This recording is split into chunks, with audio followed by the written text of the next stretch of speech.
जय हिंद साथियों, स्वागत है एक बार फिर से आप सभी का शिक्षा संकल्प के इस ऑनलाइन यूट्यूब प्लेटफॉर्म पर। कैसे हैं आप सभी साथी? आशा करते हैं कि आप लोग बहुत ही अच्छे होंगे, स्वस्थ होंगे। आप सभी जानते हैं डेली सुबह 11:30 बजे सामान्य ज्ञान की स्पेशल क्लास होती है, जो कि बीएड एंट्रेंस एग्ज़ाम 2026 के लिए महत्वपूर्ण है। साथियों, आप किसी भी स्टेट से उस स्टेट की बीएड प्रवेश परीक्षा की तैयारी कर रहे हैं, सुबह 11:30 बजे इस क्लास को करना बिल्कुल मत भूलिएगा, क्योंकि यहाँ पर दोस्तों सेलेक्टेड क्वेश्चन से ही कवर किए जा रहे हैं जो परीक्षा के दृष्टिकोण से महत्वपूर्ण है।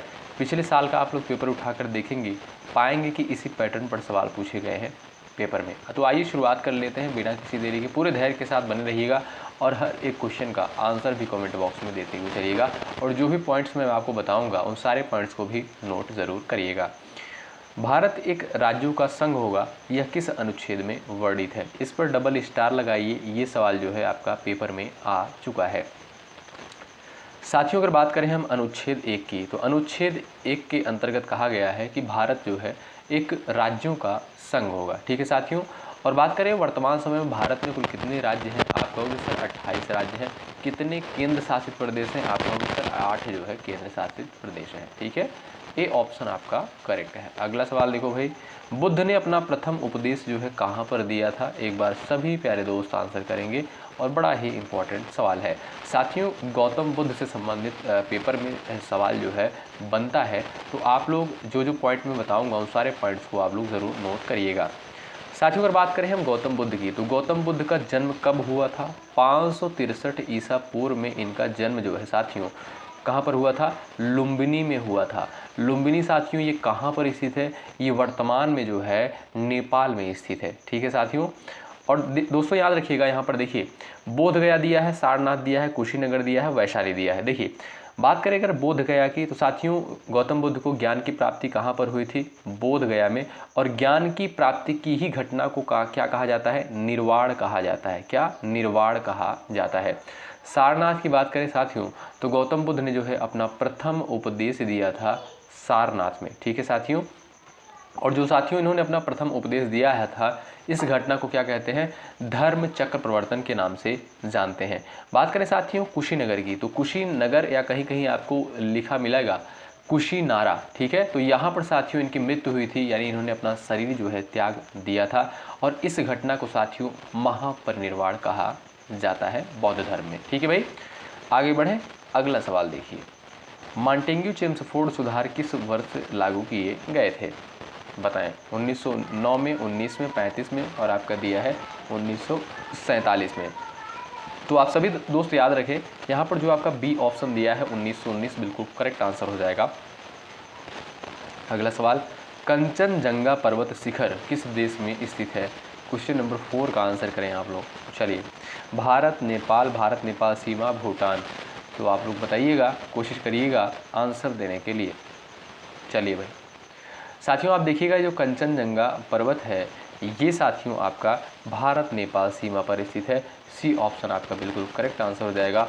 और इसकी ऊंचाई लगभग साथियों 8586 मीटर जो है इसकी लगभग ऊंचाई है। ठीक है भाई, आगे बढ़े। अगला सवाल देखिएगा, मृदा अपरदन का प्रमुख कारण क्या है?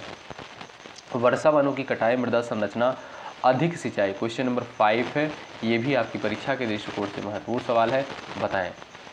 चलिए, सभी साथियों का आंसर यहाँ पर आना चाहिए। फटाफट आप लोग बताएं। तो मृदा अपरदन का प्रमुख कारण साथियों वो है आपका वनों की कटाई। ऑप्शन नंबर बी बिल्कुल करेक्ट आंसर हो जाएगा। आप सभी साथी जानते होंगे पेड़ों की जड़ें साथियों मिट्टी को बांध कर रखती हैं। ठीक है, पेड़ों की जो जड़ें होती हैं वो मिट्टी को बांध कर रखती हैं, और साथियों पेड़ कटने से जो है मिट्टी वर्षा के पानी के साथ जो है बह जाता है। इसीलिए जो है मृदा अपरदन का जो प्रमुख कारण है वो है आपकी वनों की कटाई। तो बी ऑप्शन आपका यहाँ पर बिल्कुल सटीक आंसर हो जाएगा। सवाल नंबर 6 स्क्रीन पर लग चुका है, सभी साथी आंसर छापिए। संविधान में नीति निदेशक तत्व यानी डीपीएसपी किस भाग में है? भाग 2 में, 3 में, 4 में, और आपका दिया है भाग 5। क्वेश्चन नंबर 6 का आंसर बता दीजिए आप लोग, सभी दोस्त बताइए। चलिए भाई, एक बार भाई सभी लोग सेशन को लाइक कर दीजिएगा। इसमें आपका कोई चार्ज साथियों नहीं लगता, कोई पैसा नहीं लगता है, बस ये होगा कि ये क्लास और लोगों के पास पहुंचेगी और साथियों हमारा भी मनोबल बढ़ता है, आपके लिए बेहतर कंटेंट लाने का प्रयास करते हैं। इस कंटेंट को तैयार करने में बहुत मेहनत लगती है, तो आप सभी का कर्तव्य बनता है, यदि आप चैनल पर नए हैं जुड़ सकते हैं, यदि आपको चीज़ें बेहतर लग रही हैं, और सेशन को जो है लाइक भी कर सकते हैं। ठीक है, तो संविधान में नीति निर्देशक तत्व की अगर बात करें साथियों, इसका वर्णन भाग 4 में किया गया है। ऑप्शन नंबर सी बिल्कुल करेक्ट आंसर हो जाएगा। साथियों, नीति निर्देशक तत्व की अवधारणा कहाँ से ली गई है? आयरलैंड के संविधान से। कहाँ से?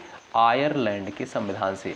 और इसका उल्लेख साथियों भारतीय संविधान के भाग 4 में किया गया है। अनुच्छेद अगर आपसे पूछा जाए, आप कहोगे सर 36 से 51 के तहत किया गया है। ठीक है, अब साथियों अगर बात करें भाग 2 की, तो भाग 2 में जो है नागरिकता का उल्लेख किया गया है, और नागरिकता किसमें है? 5 से 11, अनुच्छेद 5 से 11 में।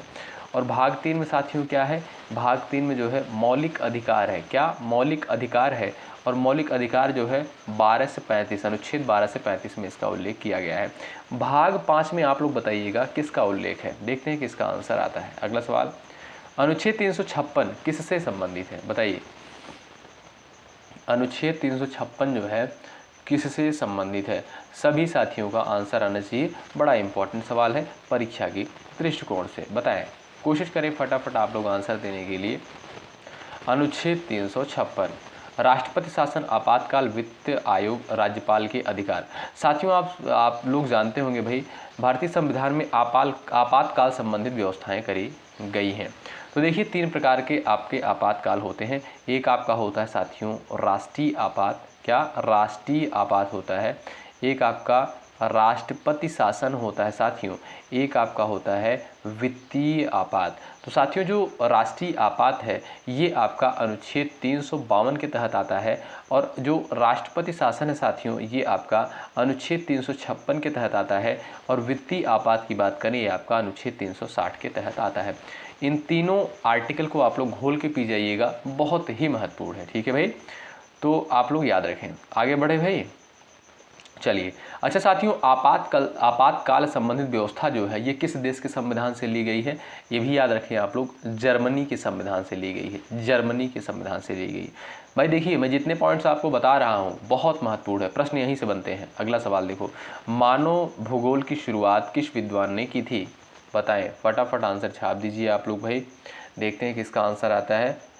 मानव भूगोल की शुरुआत जो है किस विद्वान के द्वारा की गई थी? चलिए फटाफट आप लोग आंसर देने का प्रयास करिएगा, देखते हैं किसका आंसर आता है। तो साथियों यहाँ पर जो आपका राइट आंसर हो जाएगा, ध्यान रखें, Frederick Ratzel. Option number D बिल्कुल करेक्ट आंसर हो जाएगा। और इन्हें साथियों ध्यान रखिएगा, मानव भूगोल का जनक कहा जाता है। क्या भाई? मानव भूगोल का अगर आपसे पूछा जाए कि पिता किसे कहा जाता है, आप कहोगे फ्रेडरिक रेटजल को। ऑप्शन नंबर डी आपका राइट हो जाएगा।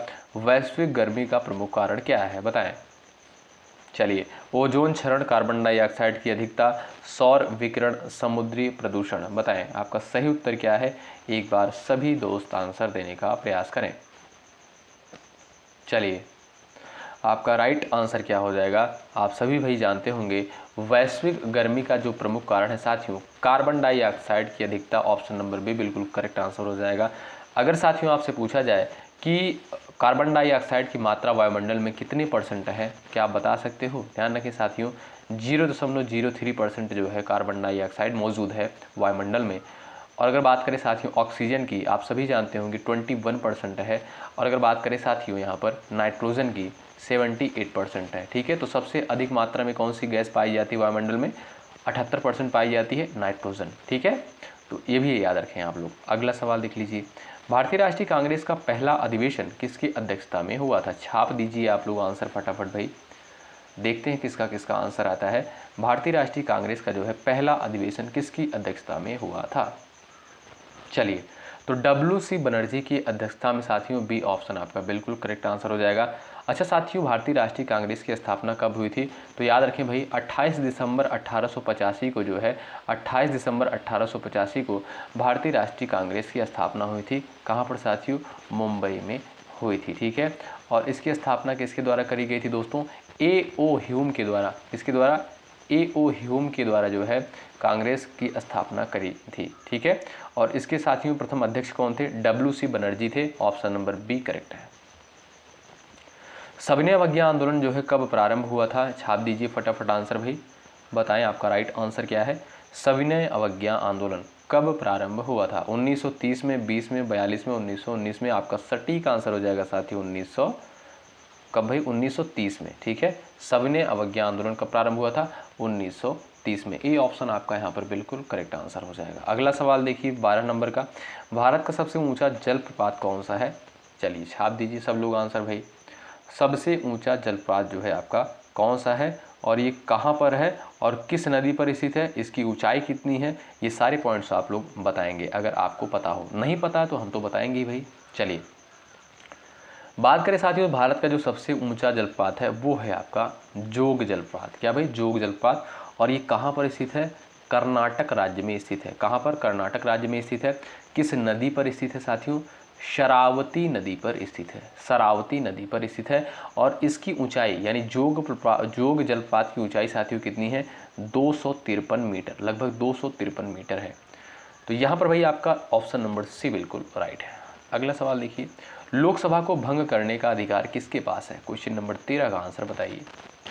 लोकसभा को भंग करने का अधिकार किसके पास है? चलिए यहाँ से भी साथियों बहुत महत्वपूर्ण सवाल बनते हैं। मैं कुछ पॉइंट्स आपको बताऊंगा, जरूर देखते हुए चलिएगा, ध्यान से सुनते हुए बस आप लोग चले बस। ठीक है, और मैं फिर से आपसे कह रहा हूँ साथियों, विश्वास दिला रहा हूँ, यदि आप लोग डेली क्लास को कर रहे हैं, आप लोग जीके जीएस सेगमेंट में बहुत ही कंफर्टेबल फील करेंगे बीएड एंट्रेंस एग्जाम में। ठीक है भाई, तो लोकसभा को भंग करने का अधिकार किसके पास है? राष्ट्रपति के पास। ऑप्शन नंबर बी करेक्ट हो जाएगा। साथियों प्रधानमंत्री की सलाह पर जो है राष्ट्रपति लोकसभा भंग कर सकते हैं। अगर आपसे सवाल पूछे कि ऐसा कौन सा सदन है जो कभी भंग नहीं होता है, तब आप कहोगे सर राज्यसभा। क्या भाई? राज्यसभा कभी भंग नहीं होता है और ये साथियों उच्च सदन कहलाता है। ठीक है, ये उच्च सदन कहलाता है, लोकसभा निम्न सदन। अगला सवाल, अंतर्राष्ट्रीय मुद्रा कोष की स्थापना जो है कब हुई? चलिए IMF, ध्यान रखिएगा साथियों, इसको क्या बोलते हैं? IMF, इंटरनेशनल मॉनेटरी फंड, यानी अंतर्राष्ट्रीय मुद्रा कोष की स्थापना जो है कब हुई थी? बताएं आपका सटीक आंसर क्या हो जाएगा भाई? तो 1945 में। ऑप्शन बी करेक्ट है। इसका मुख्यालय दोस्तों वॉशिंगटन DC में स्थित है। मुख्यालय बहुत महत्वपूर्ण है, वॉशिंगटन DC में। किस गवर्नर जनरल के कार्यकाल में पहली बार रेलवे की शुरुआत हुई थी? क्वेश्चन नंबर 15, बताएं किस गवर्नर जनरल के कार्यकाल में रेलवे की शुरुआत हुई थी भारत में? तो लॉर्ड डलहौजी के कार्यकाल में साथियों रेलवे की शुरुआत हुई थी भारत में। ठीक है, 1853 में। आप जानते होंगे साथियों 1853 में पहली बार भारत में रेल चली। कहाँ से कहाँ तक दोस्तों? मुंबई से ठाणे तक। मुंबई से ठाणे तक जो है पहली बार 1853 में रेल चली। इसकी दूरी कितनी थी साथियों? 34 किलोमीटर। ठीक है, 34 किलोमीटर दूरी। ठीक है साथियों, भारतीय रेल का जनक अगर आपसे पूछे सवाल, भारतीय रेल का जनक किसे कहा जाता है? आप कहोगे लॉर्ड डलहौजी को। तो ऑप्शन नंबर आपका ए जो है बिल्कुल राइट आंसर है। अगला सवाल देख लीजिए, भारत में सबसे कम जनसंख्या घनत्व वाला राज्य कौन सा है? बताएं सबसे कम जनसंख्या घनत्व वाला राज्य साथियों कौन सा है? आप कहोगे सर अरुणाचल प्रदेश जो है, ये आपका ऑप्शन नंबर सी बिल्कुल राइट आंसर हो जाएगा। अगला सवाल देखिएगा भाई, भारत का ऑक्सफोर्ड किस विश्वविद्यालय को कहा जाता है? क्वेश्चन नंबर 17 का आंसर करें। भारत का जो है ऑक्सफोर्ड किसे कहा जाता है? चलिए आप सभी दोस्त जानते होंगे भाई, यहाँ पर राइट आंसर हो जाएगा आपका इलाहाबाद विश्वविद्यालय को जो है भारत का जो है ऑक्सफोर्ड कहा जाता है। डी ऑप्शन करेक्ट हो जाएगा। साथियों इसकी स्थापना कब हुई थी? 1887 में, यानी इलाहाबाद विश्वविद्यालय की स्थापना जो है 1887 को हुई थी। अगला सवाल देखें, भूमध्य रेखा पर सूरज साल में कितनी बार लंबवत होता है? और साथियों हमने स्नातक की पढ़ाई जो है इलाहाबाद विश्वविद्यालय से ही करी है। चलिए भूमध्य रेखा पर सूरज साल में जो है कितनी बार लंबवत होता है? बताएं। क्वेश्चन नंबर 18 का राइट आंसर क्या हो जाएगा? बताएं आपका करेक्ट आंसर क्या हो जाएगा? फटाफट आप लोग आंसर करें। भूमध्य रेखा यहाँ पर देखिएगा, भूमध्य रेखा पर सूरज साल में कितनी बार लंबवत होता है? ठीक है, माफ़ी चाहिएगा थोड़ा सा भाई, माफ़ कर दीजिएगा आप लोग, क्योंकि थोड़ा सा मिस्टेक हो जाता है। बताएं आपका राइट आंसर क्या हो जाएगा? प्रयास कर सकते हो आप लोग। तो यहाँ पर दोस्तों आपका राइट आंसर हो जाएगा 2 बार, ऑप्शन नंबर बी बिल्कुल करेक्ट आंसर हो जाएगा। एक आपका 21 मार्च को और एक आपका साथियों 23 सितंबर को। कब भाई? भूमध्य रेखा पर सूरज साल में कितनी बार लंबवत होता है? 2 बार। पहली बार कब होता है? 21 मार्च को। दूसरी बार कब होता है? 23 सितंबर को। ठीक है, अगला सवाल देख लो। राष्ट्रीय विकास परिषद की स्थापना साथियों कब हुई है? क्वेश्चन नंबर 19 का आंसर बताएं। राष्ट्रीय विकास परिषद की स्थापना कब हुई है? आपका सही उत्तर होना चाहिए भाई 1952। डी ऑप्शन आपका राइट है। भारत का सबसे बड़ा वनों वाला राज्य कौन सा है? मध्य प्रदेश, अरुणाचल प्रदेश, छत्तीसगढ़, उड़ीसा। चलो फटाफट आप लोग छापिएगा यहाँ पर आंसर आप लोग। चलिए, आपका सही आंसर दोस्तों क्या है? आपका सही आंसर हो जाएगा दोस्तों यहाँ पर आपका Madhya Pradesh. Option number A बिल्कुल करेक्ट आंसर हो जाएगा। और यहाँ साथियों आप जानते हैं कान्हा, अगर आपसे पूछा जाए कान्हा राष्ट्रीय उद्यान कहाँ पर स्थित है, बांधवगढ़ राष्ट्रीय उद्यान कहाँ पर स्थित है, तो यहीं पर स्थित है। अगला सवाल, प्रथम 3 पंचवर्षीय योजनाओं का मुख्य उद्देश्य क्या था? प्रथम 3 पंचवर्षीय योजनाओं का जो है मुख्य उद्देश्य क्या था? 21 का आंसर आप लोग करेंगे। तो आप देखिएगा साथियों यहाँ पर आपका राइट आंसर हो जाएगा कृषि विकास। ऑप्शन नंबर बी बिल्कुल करेक्ट आंसर हो जाएगा। ठीक है भाई, ऑप्शन नंबर बी बिल्कुल यहाँ पर राइट हो जाएगा। अगला सवाल देखिए भाई, अशोक के समय का प्रसिद्ध स्तंभ कहाँ पर स्थित है? बताएं। अशोक के समय का प्रसिद्ध स्तंभ जो है ये आपका साथियों कहाँ पर स्थित है? तो ये दोस्तों आपका कहाँ पर है? दिल्ली में स्थित है। ऑप्शन सी बिल्कुल करेक्ट आंसर हो जाएगा। ठीक है, सवाल नंबर नेक्स्ट है, भारत में न्यूनतम समर्थन मूल्य यानी एमएसपी की सिफारिश कौन करता है? एमएसपी की सिफारिश जो है भाई कौन करता है? बता दीजिए आप लोग। चलिए, आपका सही आंसर दोस्तों क्या होना चाहिए भाई? आपका सही आंसर होना चाहिए कृषि मूल्य आयोग। ऑप्शन नंबर सी बिल्कुल करेक्ट आंसर होगा। अगला सवाल, राज्यसभा के उपसभापति का चुनाव जो है कौन करता है? बताएं। राज्यसभा के उपसभापति का चुनाव किसके द्वारा किया जाता है? राष्ट्रपति, उपराष्ट्रपति, राज्यसभा सदस्य, प्रधानमंत्री। तो आप लोग ध्यान रखें दोस्तों, राज्यसभा सदस्य के द्वारा। ऑप्शन नंबर सी आपका यहाँ पर बिल्कुल करेक्ट आंसर हो जाएगा। ठीक है साथियों, ये रहा आपका अगला सवाल दोस्तों, जलवायु और मौसम में प्रमुख अंतर क्या है? 25 का आंसर बताएं। जलवायु और मौसम में जो है प्रमुख डिफरेंस क्या है? एक बार सभी दोस्त आंसर करेंगे। चलिए, तो भाई आपका जो राइट आंसर हो जाएगा दोस्तों वो है आपका समय सीमा का अंतर। ए ऑप्शन जो है ये आपका बिल्कुल करेक्ट आंसर हो जाएगा। अगला सवाल देखिएगा, न्यायपालिका की स्वतंत्रता का प्रावधान किस देश से लिया गया है? 26 का आंसर करें। और जो भी साथी टेलीग्राम चैनल से अभी तक नहीं जुड़े हैं जुड़ जाइएगा। इससे क्लास के डिस्क्रिप्शन बॉक्स में आपको टेलीग्राम चैनल का लिंक देखने को मिल जाएगा, जरूर ज्वाइन हो जाइएगा आप लोग। वहाँ पर बहुत सारे क्वेश्चन शेयर किए जाएंगे। ठीक है, तो न्यायपालिका की स्वतंत्रता का प्रावधान किस देश से लिया गया है? आपका सटीक आंसर होना चाहिए भाई अमेरिका के संविधान से। अमेरिका के संविधान से न्यायपालिका संबंधी व्यवस्था लिया गया है। ठीक है साथियों, आप देखिएगा ऑप्शन नंबर बी आपका राइट है। अच्छा, समवर्ती सूची कहाँ से ली गई दोस्तों? ऑस्ट्रेलिया के संविधान से। संसदीय शासन व्यवस्था ब्रिटेन के संविधान से। अगला सवाल, हड़प्पा सभ्यता में अनाज रखने के लिए क्या बनाया गया था? बताओ, हड़प्पा सभ्यता में जो है अनाज रखने के लिए क्या बनाया गया था? फटाफट आप लोग आंसर करिएगा। चलिए, आपका सटीक आंसर साथियों क्या हो जाएगा भाई? ऑप्शन नंबर ए हो जाएगा भंडार गृह। ए ऑप्शन राइट है। मुगल साम्राज्य का सबसे शक्तिशाली शासक कौन था? बताओ, मुगल साम्राज्य का सबसे शक्तिशाली शासक का नाम बताइए। तो आप कहोगे सर अकबर। कौन दोस्तों? अकबर जो है मुगल साम्राज्य का सबसे शक्तिशाली शासक था। आप देखोगे यहाँ पर जो बी ऑप्शन दिया है यही आपका बिल्कुल सटीक और सही आंसर हो जाएगा। और इसने जो है साथियों दीन-ए-इलाही धर्म की शुरुआत भी करी थी। 29 का आंसर करें। कौन सी नदी गंगा में सबसे पहले मिलती है? कौन सी नदी जो है गंगा में सबसे पहले मिलती है? ये आपके सामने 4 सवाल दिए गए हैं, एक बार सभी साथी प्रयास कर सकते हो। यमुना, घाघरा, गंडक और आपका दिया है कोसी। 29 का राइट आंसर साथियों क्या हो जाएगा? आपको पता होना चाहिए, सटीक आंसर हो जाएगा आपका यमुना। क्या दोस्तों? यमुना हो जाएगा। कौन सी नदी गंगा में सबसे पहले मिलती है? तो वो है साथियों आपकी यमुना। ए ऑप्शन आपका राइट आंसर है। अगला सवाल, भूगोल में काली मिट्टी को किस फसल के लिए उपयुक्त माना जाता है? साथियों, काली मिट्टी से संबंधित सवाल पूछा गया है पेपर में कि काली मिट्टी को और किस नाम से जानते हैं और काली मिट्टी जो है ये किस फसल के लिए उपयुक्त मानी जाती है? तो आप लोग याद रखें, साथियों ये मिट्टी आपकी कपास की खेती के लिए बेहतर मानी जाती है और इसे रेगुर मृदा के नाम से भी जानते हैं। क्या? रेगुर मृदा के नाम से भी जानते हैं। और इसमें साथियों लौह, मैग्नीशियम और आपका कैल्शियम, ध्यान रखिएगा, लौह, कैल्शियम, मैग्नीशियम इसमें जो है अधिक पाया जाता है। ठीक है, तो बी ऑप्शन आपका करेक्ट है। सभी प्यारे साथी देखिए सवाल नंबर 31, भारत में पहली बार किस पंचवर्षीय योजना में गरीबी उन्मूलन पर विशेष ध्यान दिया गया था? बताएं।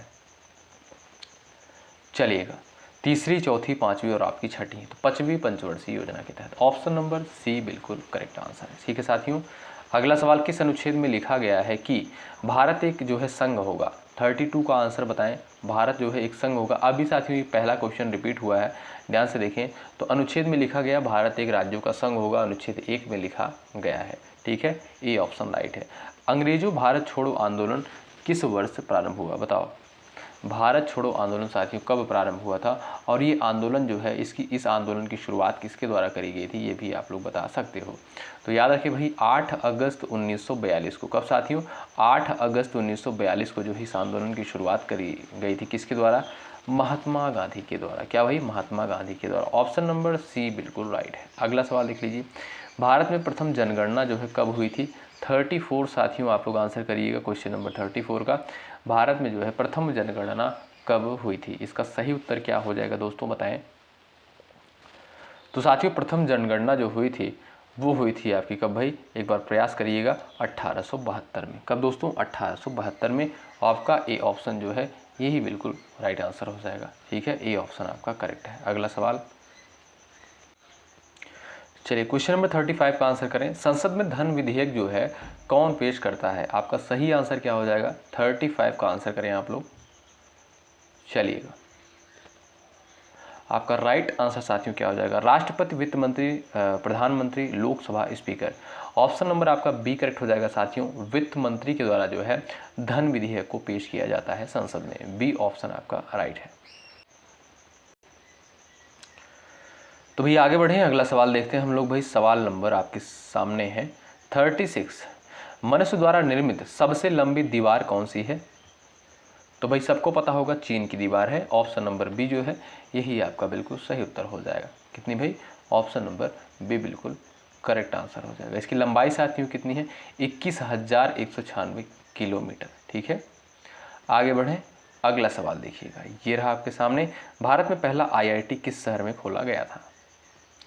पहला आईआईटी जो है आपका किस शहर में खोला गया था? दिल्ली, कानपुर, मुंबई, खड़गपुर। आपको पता होना चाहिए खड़गपुर में। कहाँ पर साथियों? खड़गपुर में। आपका राइट आंसर जो है डी ऑप्शन सटीक है। अगला सवाल, पृथ्वी का जन्म किस सिद्धांत से समझाया गया है? पृथ्वी का जन्म जो है किस सिद्धांत से समझाया गया है? बिल्कुल सिंपल सा क्वेश्चन, अगर थोड़ी बहुत आपको जियोग्राफी की जानकारी होगी आप लोग आंसर कर दोगे तो बिग बैंग थ्योरी के द्वारा। ऑप्शन नंबर ए जो है यही आपका सटीक आंसर हो जाएगा। क्या भाई? ऑप्शन नंबर ए आपका यहाँ पर बिल्कुल राइट आंसर हो जाएगा। चलिए आगे बढ़े भाई, अगला सवाल देखिए भाई, संविधान में कुल कितनी अनुसूचियां हैं? तो साथियों आप देखिएगा, अगर बात करें संविधान की तो मूल संविधान में 8 अनुसूचियां थी, लेकिन वर्तमान समय में साथियों कुल 12 अनुसूचियां हैं। तो यहाँ पर जो सी ऑप्शन दिया है यही आपका राइट आंसर है। ठीक है, अगला सवाल देख लीजिए, इकोनॉमिक सर्वे किसके द्वारा प्रकाशित किया जाता है? क्वेश्चन नंबर 40 का आंसर आप लोग करिएगा। ठीक है, आर्थिक सर्वेक्षण इसे बोलते हैं भाई। इकोनॉमिक सर्वे किसके द्वारा प्रत्येक वर्ष इसको जो है प्रकाशित किया जाता है? योजना आयोग, वित्त मंत्रालय, नीति आयोग, संसद। आप लोग क्वेश्चन नंबर 40 का आंसर करिएगा और जो भी साथी सबसे पहले आंसर करेंगे उनका आंसर कमेंट बॉक्स में पिन कर दिया जाएगा। उम्मीद करता हूँ ये क्लास आपको बहुत ही बेहतरीन लग रही होगी। साथियों रात को 8 बजे समान हिंदी की स्पेशल लाइव क्लास होती है, उसमें आप लोग ज़रूर जुड़े। 2 दिन से क्लास नहीं हो पा रही है, लेकिन बहुत ही जल्द वो क्लास जो है आपकी शुरू की जाएगी। ठीक है, तो उसके लिए आप लोग परेशान ना होइए, कमेंट बहुत ज़्यादा लोग करते हैं। तो ये क्लास 11:30 बजे होती है, इसको आप लोग ज़रूर अटेंड करें। ठीक है, टेलीग्राम चैनल से नए जुड़े हैं, जुड़ जाइएगा। और अगर आपका कोई डाउट होता है हमसे जो है पूछ सकते हैं। हमारा जो नंबर है 9415768259 पर हमें व्हाट्सअप कर सकते हैं। कॉल मत करिएगा, व्हाट्सअप हमें मैसेज पर डाल सकते हैं। ठीक है, चलिए मिलते हैं आपसे अगली क्लास में, तब तक के लिए जय हिंद, जय भारत।